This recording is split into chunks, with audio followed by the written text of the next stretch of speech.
अस्सलाम वालेकुम, मैं हूं आबिद अजीज।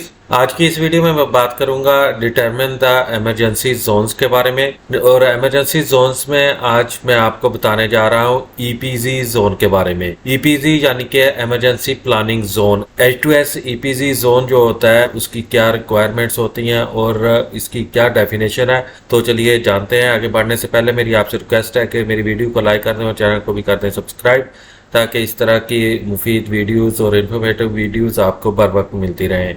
और अगर वीडियो अच्छी लगे तो इसको शेयर भी कर दें। Emergency planning zone, EPZ zone जो होता है, इमरजेंसी प्लानिंग जोन की डेफिनेशन कुछ इस तरह से होगी कि an EPZ is area surrounding wells, production facilities, pipelines or any other process facilities that handles source fluids.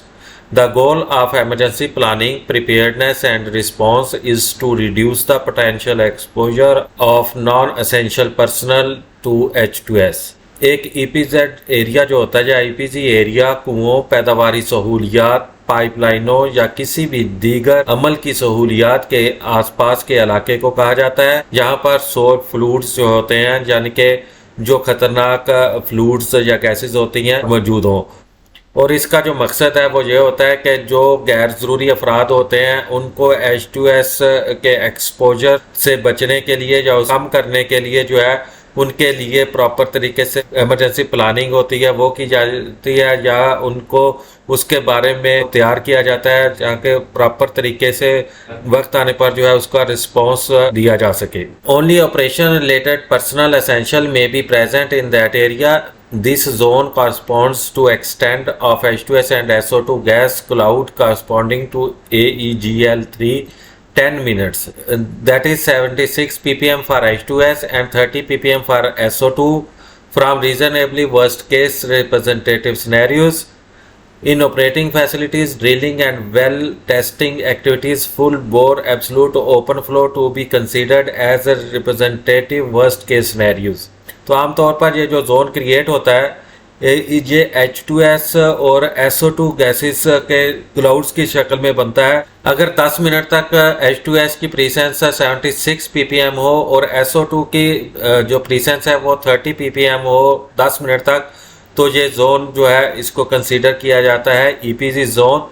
ये सिनेरियो तब क्रिएट होता है जब ड्रिलिंग एक्टिविटी हो रही हो, टेस्ट या कोई वेल टेस्टिंग एक्टिविटी हो रही हो, या फिर जो है वो बोरिंग हो रही हो। तो उस सूरत हाल में जो है ओपन फ्लो होता है H2S और दूसरी गैसेस का, तो उसके नतीजे में ये वर्स्ट कंडीशन या सिनेरियो जो है वो क्रिएट होता है। These are the following requirements shall be complied in the EPZ. EPZ जो जोन होता है इमरजेंसी प्लानिंग जोन, उसमें ये जो रिक्वायरमेंट्स हैं ये लाजमी कंप्लाई करनी चाहिए। Only operations and simultaneous operations groups are allowed to work in this zone. सिर्फ और सिर्फ जो ऑपरेशन एक्टिविटीज़ होती हैं या ऑपरेशन के ही रिलेटेड जो साइमोप एक्टिविटीज़ होती हैं उन्हीं ही को इस एरिया में अलाउ करना चाहिए। टेम्परेरी ऑफिसेज वर्कशॉप्स में be located outside e-PG. Temporary जो ऑफिसेज बनाए हुए होते हैं या जो वर्कशॉप्स बनाई हुई होती हैं उनको ईपीजी जोन से बाहर मुंतकिल कर देना चाहिए। No public areas, public roads, highways, environmental sensitive areas, farms, accommodations, canteens and restaurants are permitted. If they exist within EPZ, they shall be evacuated. ना तो कोई पब्लिक एरिया वहाँ पर होना चाहिए, ना कोई रोड्स या हाईवेज वहाँ से गुजरनी चाहिए, ना ही कोई ऐसा सेंसिटिव एनवायरमेंटल एरिया वहाँ पर हो, या फार्म्स हो, या कोई रहायशी इलाके जो होते हैं या कैंप्स जो होते हैं रहायशी, या कैंटीन्स या रेस्टोरेंट्स, ये तमाम चीज़ें वहाँ पर इस जोन में ममनू होती हैं। और अगर वहाँ पर जो मौजूद हों तो इनको वहाँ से दूसरी जगह पर मुंतकिल कर देना चाहिए।